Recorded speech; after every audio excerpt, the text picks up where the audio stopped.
So this 1916 Dodge Model 3035 was really a leap forward, and this would have been a much faster transport than the horse and carriage that you would have typically taken back then. And a whole lot better than sitting behind a dog team.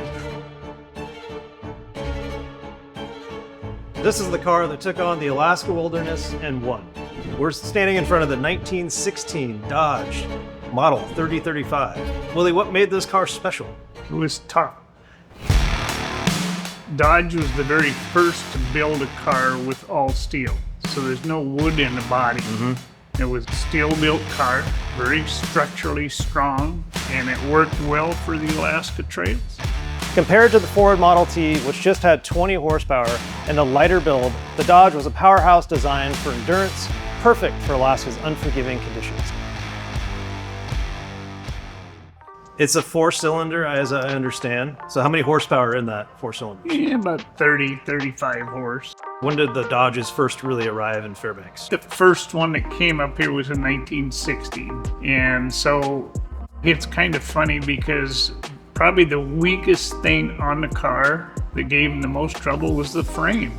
Oh, they would break? This frame on this car's been broke 3 times.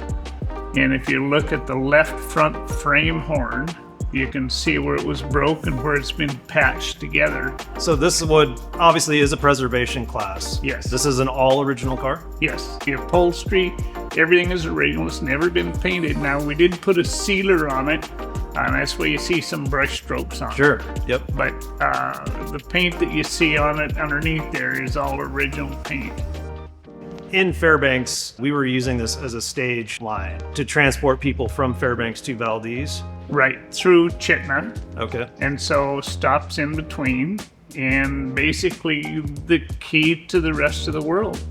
So I think it was $75 to make a trip to Fairbanks to Valdez. That seems like a lot of money back then. And this would have been a much faster transport than the horse and carriage that you would have typically taken back then. And a whole lot better than sitting behind a dog team. That's valid. Yeah. So these cars didn't have heat, so they were just bundling up the passengers with bear skins and... Yep. Wow. Yeah, rough hides, whatever we could find, Yep. keep them warm. So Bobby Sheldon made the first trip from Fairbanks to Valdez in 1913, which to me is ridiculously crazy because of how rugged the terrain was. Well, correct. And it was really no road. It was just a trail. When they crossed the Tanana River and Delta, they did it on 2 canoes with planks tied across them. Mud, snow, whatever they ran into, they had to deal with.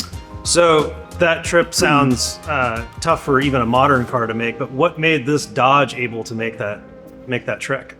Well, it was a high enough horsepower car, light enough car, that they could get through it. The narrow tires were key to getting through the mud. So this 1916 Dodge Model 3035 was really a leap forward. Much more power than a Model T of its time, so 35 horsepower. Yes, Model T was 20 horse. Wow, 15 more ponies. Yep, lots of power, lots of power. Dependable engine, worked great. Well, let's see it.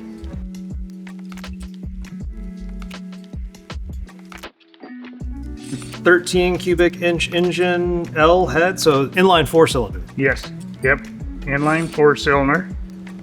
It's got a magneto on it down here, which, you know, it's kind of funny. You'll notice it has a modern coil stuck down here. Yep. So electric start? Yes, it's got a starter generator. I see. When we drove this to Valdez in 2013, that was the one failure we had outside of tires, was the coil failed. And so we had to stop in Delta Junction and buy a modern coil and tie into the system here. So Willie, this is a very bare bones looking car. Is there some creature comforts here? I mean, I'm seeing that the upholstery is original, looks pretty comfortable, but anything else special that would have made this a nice driver? Well, they had ordered heated seats, but they didn't come out just yet. It's got spark lever and a throttle here. Yep. Cruise control. Yes. Foot throttle, but this is the hand throttle, so you can set it if you want to cruise along. Yeah, they say the top speed was, I think, about 43 miles an hour, as I recall. Bobby Sheldon didn't just drive the Dodge, he transformed it into Alaska's first automobile stage line, shuttling people between Fairbanks and Valdez and creating a crucial link that was previously unimaginable.